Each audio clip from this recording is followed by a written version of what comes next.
The moment Rebecca Harper saw her mother's winter coat hanging from a nail inside a storage unit, she knew someone had been lying for years. The metal door rattled upward. Cold air rushed out.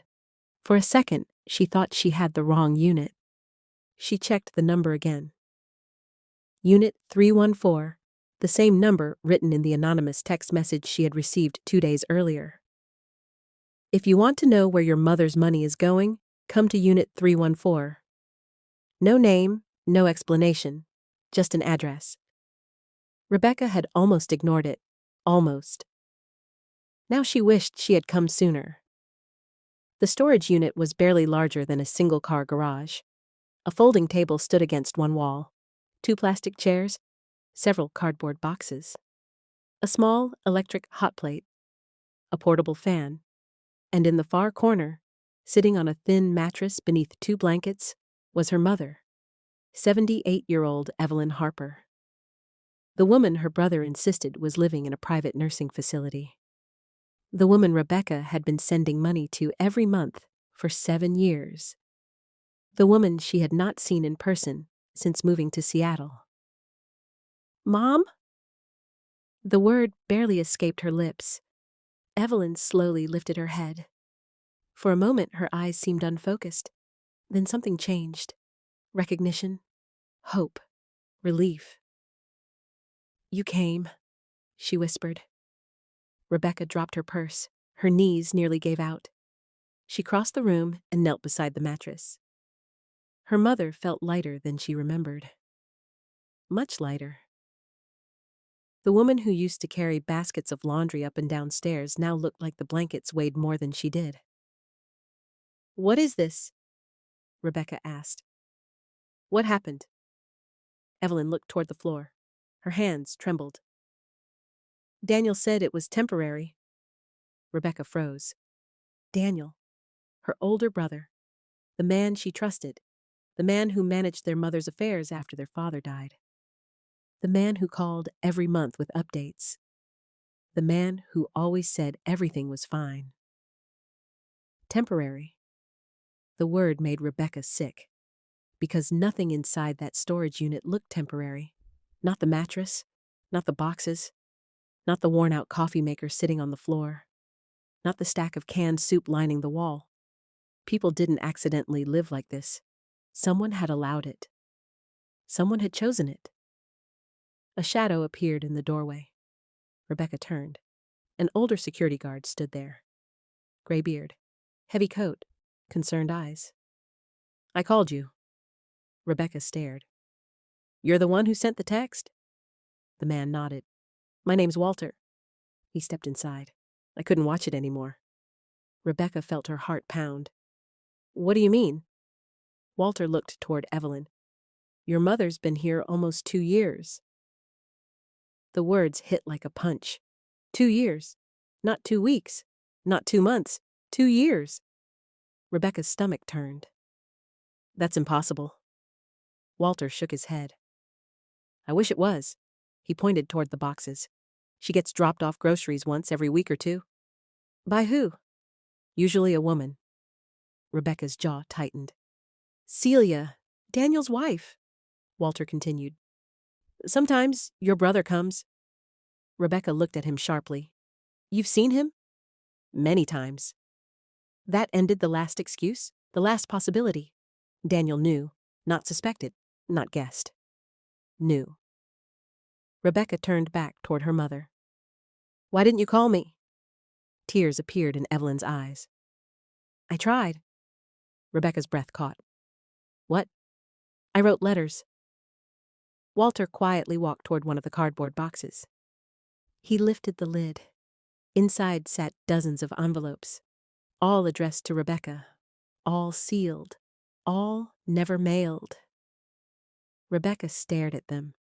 Birthday cards, Christmas cards, letters, years of letters, every single one trapped inside a storage unit, every single one stolen from her before it could reach her. Her hands began to shake. Who did this? Evelyn closed her eyes. For several seconds she said nothing. Then finally, "Daniel said you were busy." The room fell silent. busy. Rebecca remembered every phone call, every conversation, every reassurance, every lie. Your mother is doing great. The nursing home is wonderful. She loves it there. Don't worry, everything's handled. Rebecca slowly stood. The anger rising inside her felt cold, not explosive, dangerous, because this wasn't neglect anymore. This was something else. Something planned. Something hidden. And someone had gone to great lengths to keep her from discovering it. Walter cleared his throat. There's more. Rebecca looked at him. The old security guard hesitated. Then he reached into his jacket pocket. I found this in the office trash last month. He handed her a folded document. Rebecca opened it. At the top were 6 words: Transfer of Property Ownership Agreement. Her hands froze. Below that was her mother's name, and beneath it, Daniel Harper. Rebecca felt the blood drain from her face, because suddenly she understood. This had never been about caregiving. It had never been about nursing homes. It had never been about helping their mother. It was about the house. And if Daniel had taken the house, then where had the money gone?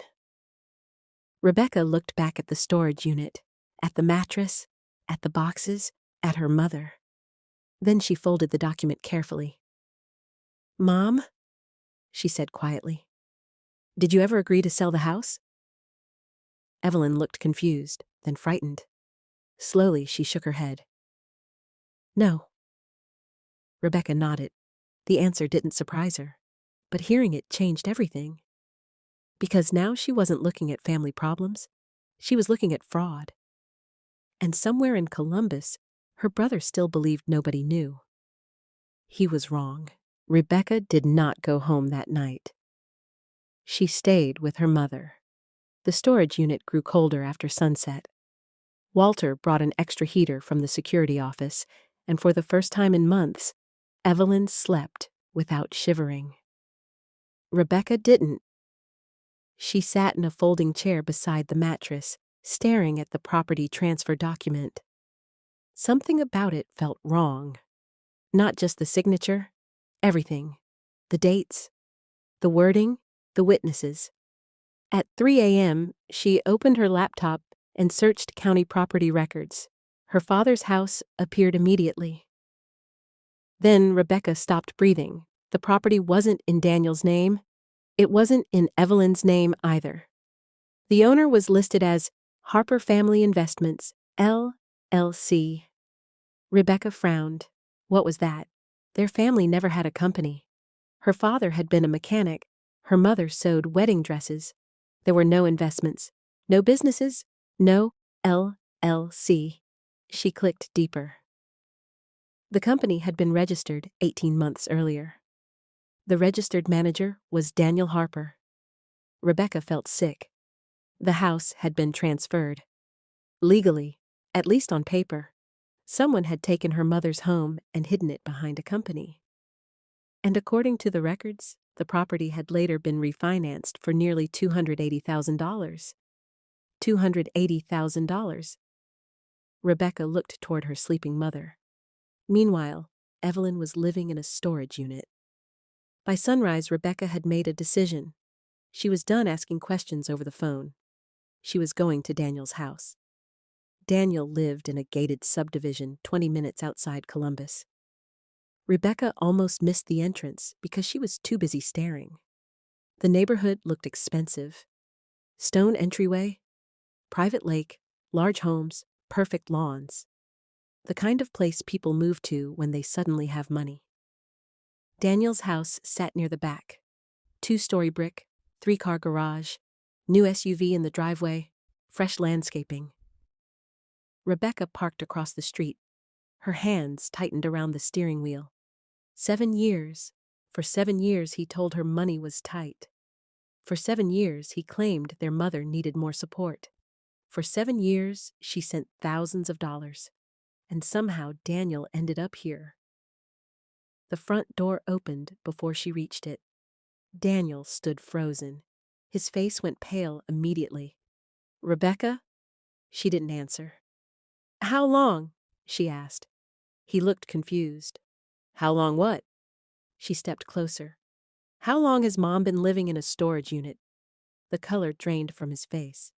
For several seconds, neither moved. Then Daniel glanced toward the street. Come inside. No. Rebecca? No. Her voice was sharp enough to stop him. The front door opened wider. A woman appeared. Celia, Daniel's wife, the same woman Walter described bringing groceries. Celia looked terrified. That told Rebecca everything. People who are innocent ask questions. People who are guilty recognize the accusation immediately. You told me she was in a nursing home, Rebecca said. Daniel rubbed his forehead. It's complicated. No. She shook her head. It isn't. Neighbors were beginning to notice. Curtains moved. Garage doors opened. Daniel saw it too. Please, he said quietly. Not out here. Rebecca laughed. Not loudly, not happily. Just once. Because suddenly she understood. Daniel wasn't worried about their mother. He was worried about being seen. Inside the house, everything looked new.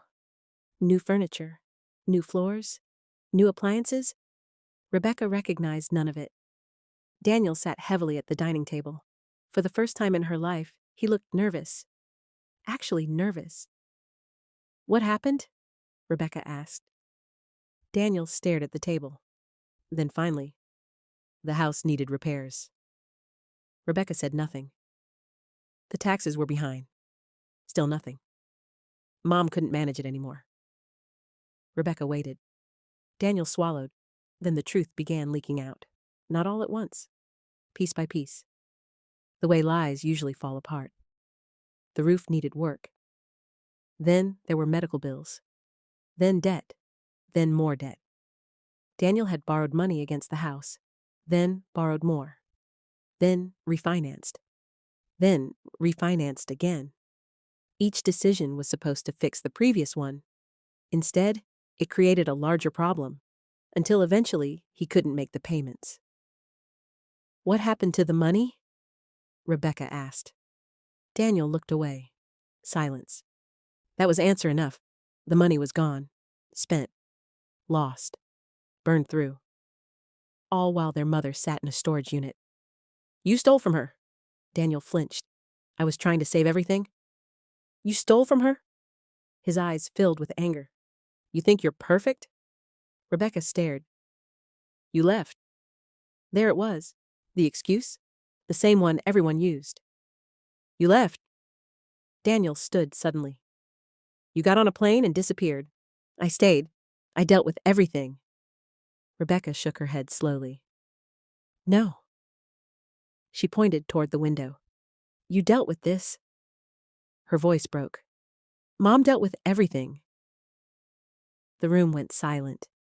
Even Celia couldn't look at her, because everybody knew the truth now. As Rebecca prepared to leave, something unexpected happened. Celia followed her outside.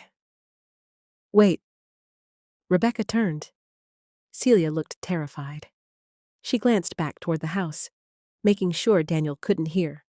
Then she reached into her purse. I can't do this anymore. She handed Rebecca a flash drive. Rebecca frowned. What's this? Celia's eyes filled with tears. Everything? What does that mean? The bank statements. The transfers. The fake documents. Rebecca froze. Celia lowered her voice. Daniel wasn't alone. A chill ran through Rebecca. What? Celia hesitated, then said 3 words that changed everything. He's not the mastermind. Rebecca stared at her. If not, Daniel? Celia looked toward the house again. Fear flashed across her face. Then she whispered, Find attorney Richard Cole. Rebecca's stomach dropped. The lawyer. The man who handled her mother's paperwork. The man who witnessed the signatures. The man who approved the transfers. The man everyone trusted. Celia took a step back. You didn't hear this from me? Then she hurried inside. leaving Rebecca standing alone in the driveway, holding a flash drive, and realizing the story had just become much bigger. Because maybe Daniel wasn't the architect. Maybe he was only the person who got caught. And somewhere else, someone who knew exactly how to steal from elderly people was still hiding behind legal documents. Rebecca looked at the flash drive in her hand, then toward the expensive house, then toward the road leading back to her mother. The fight wasn't over. It was only getting started. Rebecca didn't open the flash drive immediately. She wanted to. Every nerve in her body screamed for answers. But after everything she had discovered in 48 hours, she no longer trusted quick reactions. She drove back to the storage unit, back to her mother, back to the one person at the center of all this. Evelyn was awake when Rebecca arrived. Walter sat nearby drinking coffee from a paper cup. The old security guard looked up. "Everything okay?" Rebecca almost laughed. Nothing was okay. Instead, she held up the flash drive. "I think I found something." Walter's expression darkened. "Be careful." Those words stayed with Rebecca because Walter wasn't talking about computers. He was talking about people. That evening, Rebecca borrowed Walter's office computer. The flash drive contained dozens of folders, bank statements, property records, emails, tax documents. Everything organized by year.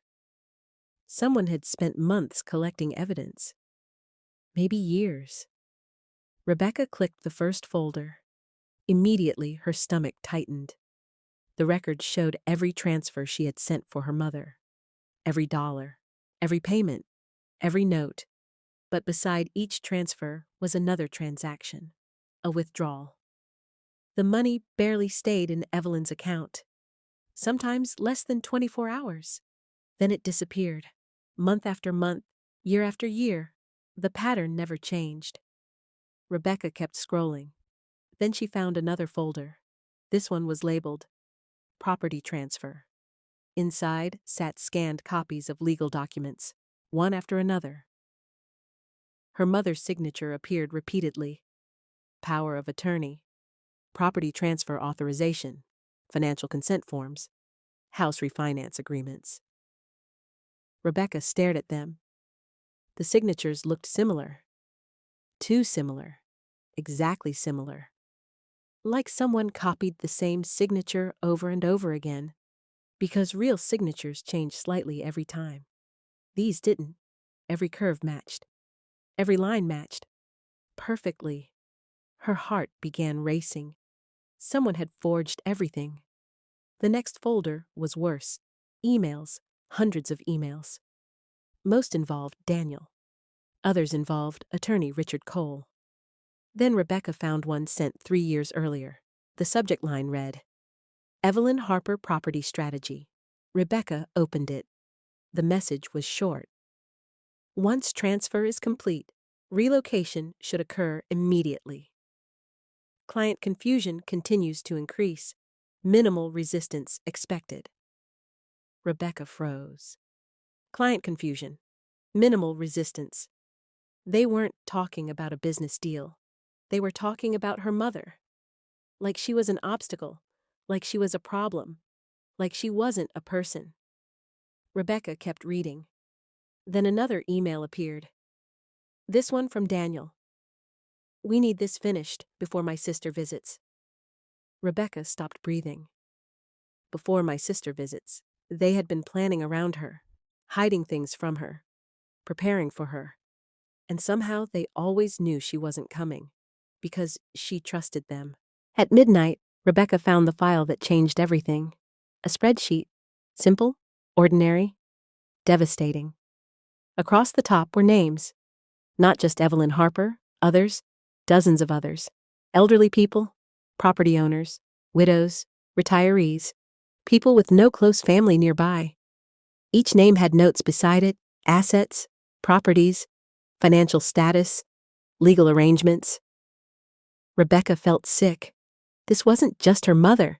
This wasn't even just Daniel. It looked organized, professional, a system, a business. The next morning, Rebecca called attorney Anita Brooks. 20 minutes later, she sat in Anita's office. The flash drive lay between them. Anita reviewed file after file.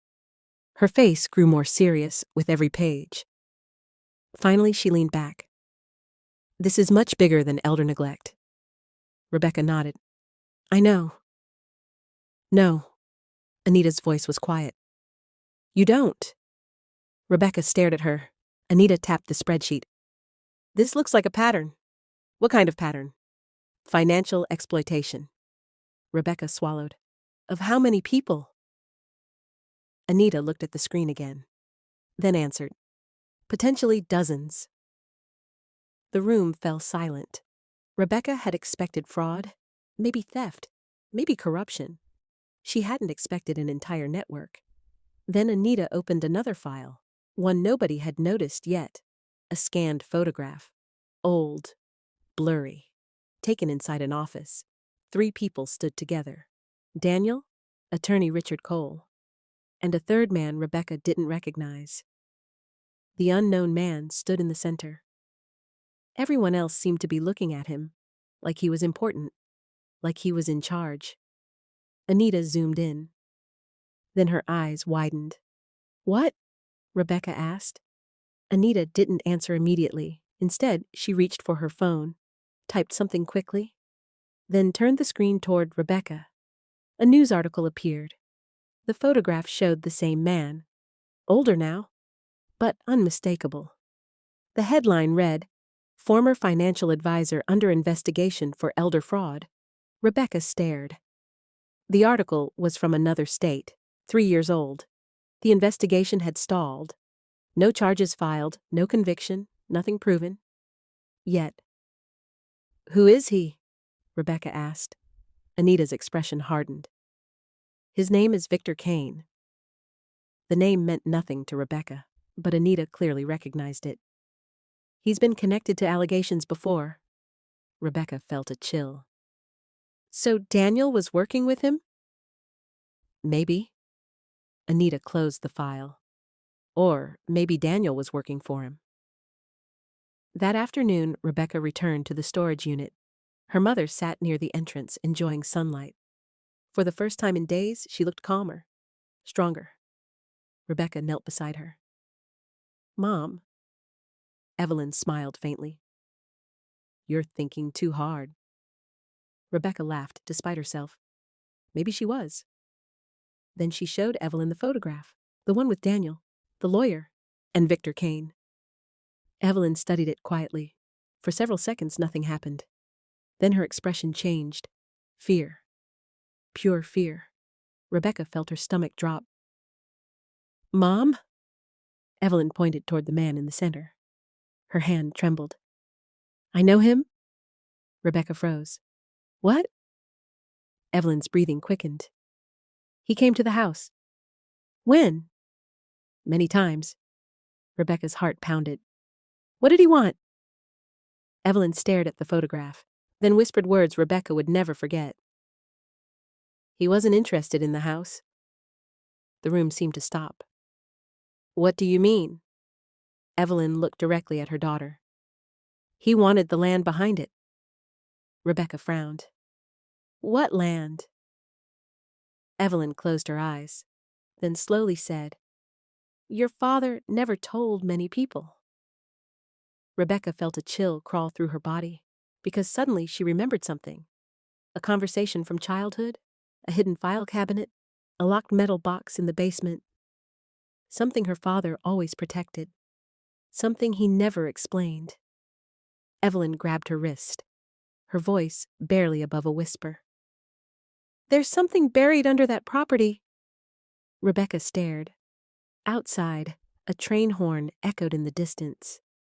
Inside, everything changed, because suddenly this wasn't just about a stolen house, or stolen money, or forged signatures. It was about something hidden, something valuable, something powerful enough to make people spend years manipulating an old woman. And somewhere, Victor Kane was still looking for it. Rebecca didn't sleep that night. Every time she closed her eyes, She heard her mother's words. "There's something buried under that property." The sentence sounded impossible, like something from an old movie. A family secret, a hidden fortune, a mystery waiting underground.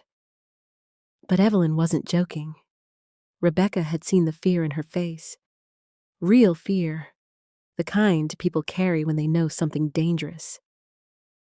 Around midnight, Rebecca sat beside her mother's mattress. The storage unit was quiet. Only the soft hum of the heater broke the silence. "Mom," Rebecca said gently. Evelyn opened her eyes. "What was Dad hiding?" For a long time, Evelyn didn't answer. Then finally she whispered, "Not money." Rebecca frowned. "What then?" Evelyn stared at the ceiling. "Documents." The next morning, Rebecca drove straight to her parents' old house. Or what used to be their house. The place looked different now. Construction fencing surrounded part of the backyard. A survey marker stood near the property line. Someone had been digging, recently. Rebecca parked down the street and watched. An hour later, a black SUV pulled into the driveway. A man stepped out. Victor Kane. Rebecca recognized him immediately from the photo. Her stomach tightened. Why was he here? The house no longer belonged to Evelyn. The transfer was complete. The refinance was complete. The fraud had already happened. So why keep coming back? Victor unlocked the gate and disappeared behind the house. Rebecca waited, then followed. The backyard looked like a construction site. Fresh dirt, broken ground, several holes. Someone had been searching, not building, searching. Victor stood near an old oak tree talking on the phone. Rebecca ducked behind a shed. She couldn't hear everything, only pieces. "Not there." "Keep looking. He hid them somewhere." Rebecca froze. Documents. Her mother had said documents. Victor ended the call and walked away. Rebecca waited until he left. Then she hurried toward the oak tree. At first, she saw nothing unusual. Then she noticed something sticking out of the dirt, a piece of rusted metal, half buried. Rebecca knelt. Using her hands, she cleared away soil. More metal appeared, a small lockbox. Old, heavy, hidden. Her heart started pounding. 20 minutes later, she sat in her car with the box beside her. It was locked, very locked. No key, no combination, no obvious way inside. She drove directly to Anita Brooks. The attorney stared at the box. "Where did you find this?" "In the backyard." Anita's eyes widened. "The same backyard Victor Kane was searching?" Rebecca nodded. Neither woman spoke for a moment. Then Anita picked up the phone. "Call a locksmith." 3 hours later, the box finally opened. Inside wasn't money. No jewelry, no gold. Just papers. Dozens and dozens of papers. Old files, contracts, property records, photographs, and one thick envelope marked, "Open only if something happens to me." Rebecca recognized the handwriting immediately. Her father's. Her hands trembled. Slowly she opened it. The first page was a letter. "Evelyn, if you're reading this, something has gone wrong. The people I warned you about have finally come looking. Do not trust anyone connected to Midland Development, especially Victor Kane." Rebecca's heart stopped. Victor Kane. Her father knew him. Years ago, long before any of this happened. She kept reading. 23 years ago, I discovered evidence that Midland Development illegally dumped toxic waste near the river. The documents in this box prove it. If they become public, the company could lose millions. Several people tried to buy my silence. I refused. Rebecca looked up. Anita was staring at her. Neither said a word. Rebecca continued reading. Victor Kane worked for them then. He threatened me more than once. I copied every record and hid them. If anything happens to me or our family, take these documents to federal investigators. The room went completely silent. Now it made sense. The house, the fraud, the forged signatures, the pressure. Victor Kane didn't want Evelyn's property. He wanted what was hidden on it, the evidence, the box, the documents. Anita immediately began reviewing the files. The deeper she looked, the worse it became. Environmental reports, internal company memos, signed approvals, bribes, illegal dumping records, everything documented. Everything preserved, everything dangerous. Rebecca sat frozen. For years, she thought this story was about greed. Now she realized it was about something much bigger. Someone had spent years trying to recover evidence, and Evelyn had been caught in the middle. Then Anita found something else, a newer document, much newer, only 6 months old. She held it up. "Rebecca." "What?" "You need to see this." Rebecca walked over. At the bottom of the page was Victor Kane's signature, and beside it, Attorney Richard Cole's. The same lawyer involved in the property transfer. The same lawyer involved in the forged documents. Walter's voice shook. "Victor Kane is here." For a second, nobody moved. Rebecca stared at him. "How do you know?" "I saw him drive in." Walter looked toward the parking lot. "Black SUV." "The same one from the house." Rebecca's heart pounded. How had he found them? The storage facility wasn't listed anywhere. Nobody should have known she was here. Unless someone had been watching. Or someone had talked. Walter locked the office door and pulled down the blinds. The small room suddenly felt much smaller. Evelyn sat silently in her chair, her hands trembling. Rebecca noticed immediately. Her mother wasn't surprised. She was afraid, deeply afraid. The kind of fear that comes from history, not imagination. "Mom," Rebecca said softly, "how long have you known him?" Evelyn looked down. "A long time?" "How long?" "Since your father." The room fell silent. Even Walter stopped moving. Years earlier, before his death, Rebecca's father had worked as a maintenance supervisor near the Riverfront Industrial District. One evening, he came home angry. Really angry. Evelyn remembered it clearly. He told her he had discovered barrels being buried near protected land, toxic waste, illegal dumping, dangerous materials. He documented everything: photos, reports, contracts, names. Victor Kane's name appeared repeatedly. At first, Victor offered money, then warnings, then threats. Your father refused all of them. "He said the truth matters," Evelyn whispered. Tears filled her eyes. "He always said that." Rebecca felt her throat tighten. That sounded exactly like him. Suddenly, tires screeched outside. Everyone froze. Walter rushed to the window, his face turned pale. "They're getting out." "They." 3 men. Rebecca's stomach dropped. 3, not 1, not an accident, not a coincidence. Victor had come prepared. The first knock rattled the office door. Nobody answered. Another knock followed, harder. Then a voice, calm, controlled, dangerous. "Rebecca Harper." "Victor." "I know you're inside." Silence. The voice continued. "You have something that belongs to me." Rebecca almost laughed. "Belongs to him?" "The documents belong to her father. The evidence belonged to the truth. Victor just wanted them buried again." Walter reached for his phone. "I'm calling the police." Victor spoke again before he could dial. "Careful." Everyone froze.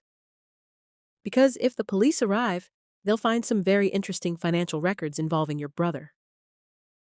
Rebecca clenched her jaw. Daniel. Even now, Victor was using him, using everyone, the same way he always had. Then something unexpected happened. Evelyn stood up, slowly, painfully, but she stood. Rebecca rushed toward her. "Mom?" "No!" Evelyn shook her head. For the first time since Rebecca arrived, her mother's voice sounded strong, clear, certain. The fear was gone. Only anger remained. He spent years making people afraid. She looked toward the door. Not today. Outside, Victor waited. Confident, patient, the way powerful people wait when they believe they always win. Then the office door opened. Victor smiled until he saw Evelyn. The smile disappeared. For the first time, Victor Kane looked surprised. Evelyn stepped forward. Thin, fragile, but standing. You should have left us alone. Victor recovered quickly. Evelyn. His voice softened. Fake concern, fake kindness.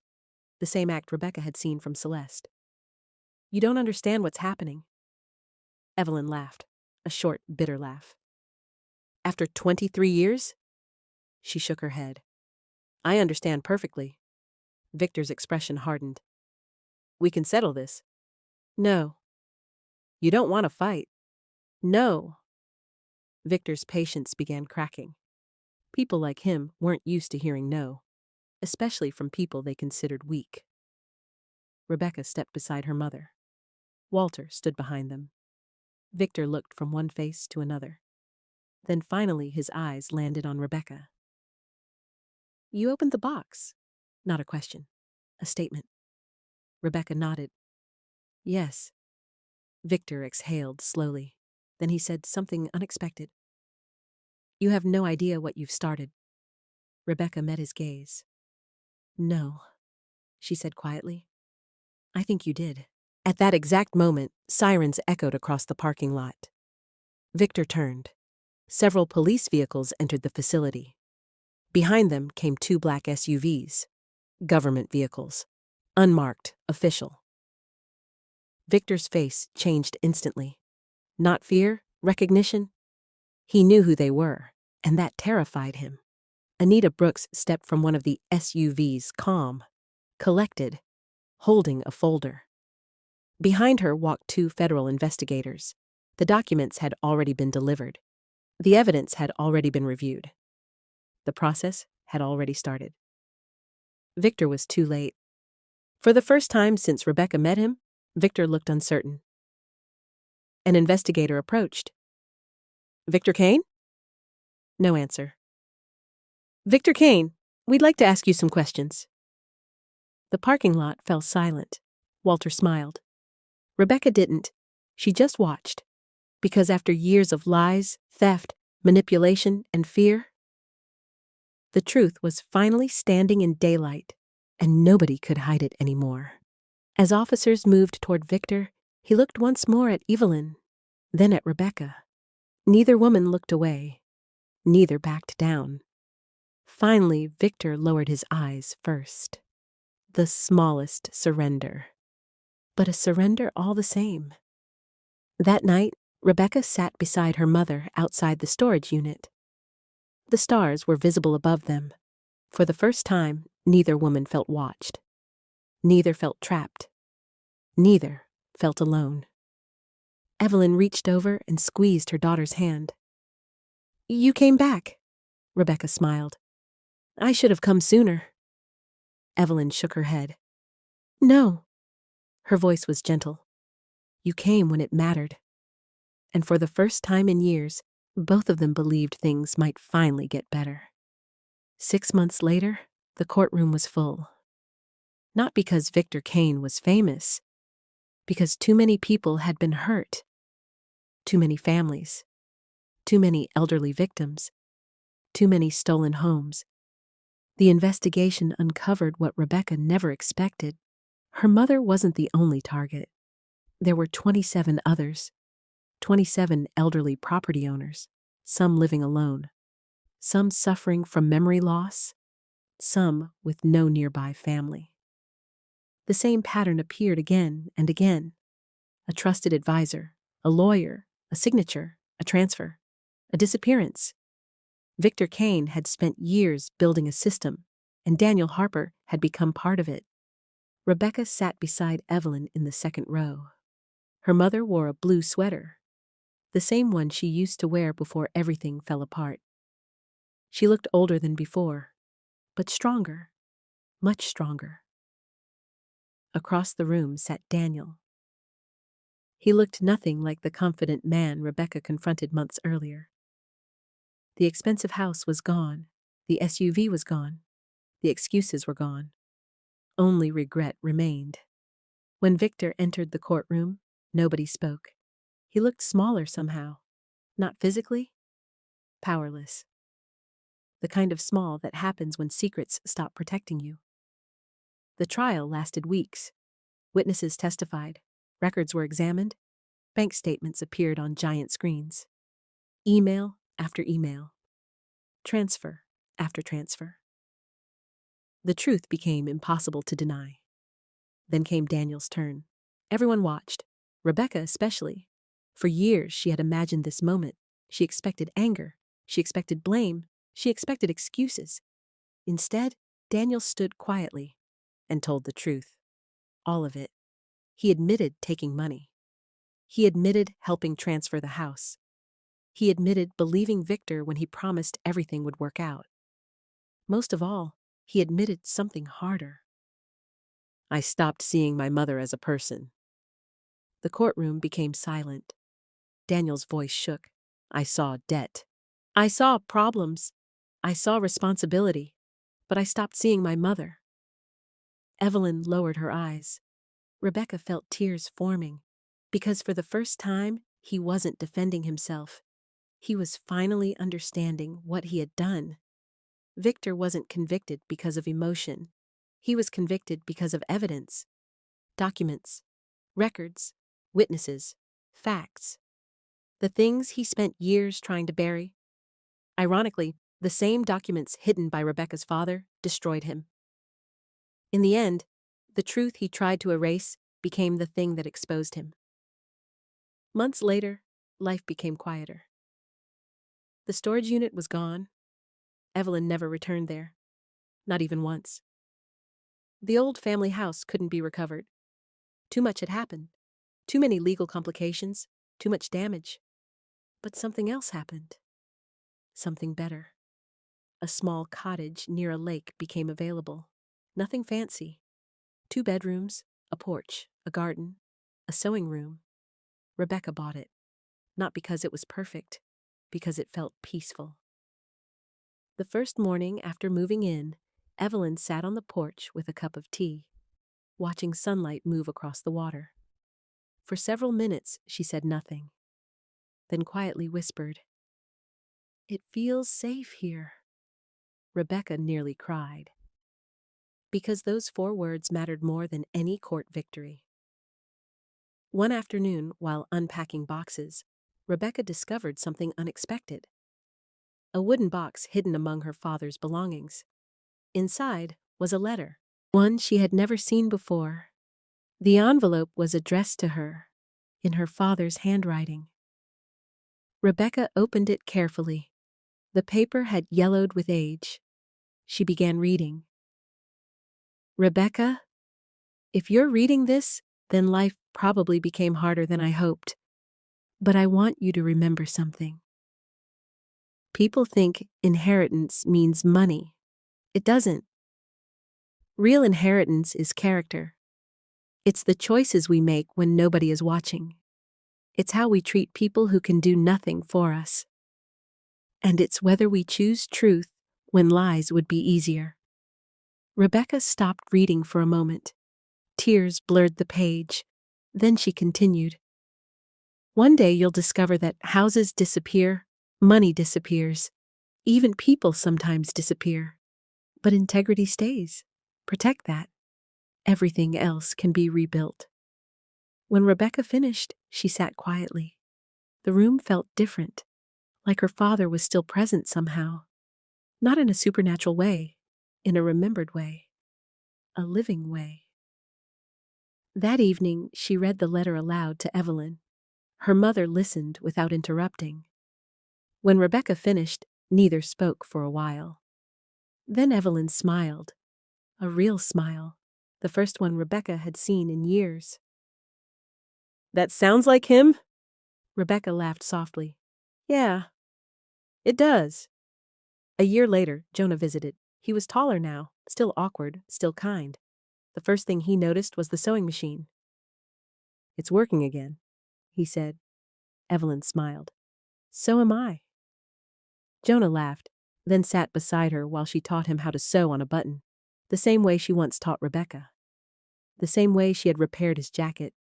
The same way small acts of care quietly repair bigger things.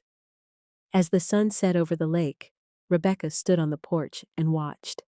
Her mother, Jonah, the cottage, the life they rebuilt, not perfect, but honest. And for the first time in many years, nobody was waiting for bad news. Nobody was hiding mail. Nobody was stealing signatures. Nobody was pretending. The greatest secret buried beneath the house was never the lockbox. It wasn't the documents. It wasn't the evidence. It was something much simpler. The truth. And once the truth finally came into the light, everything else had a chance to heal.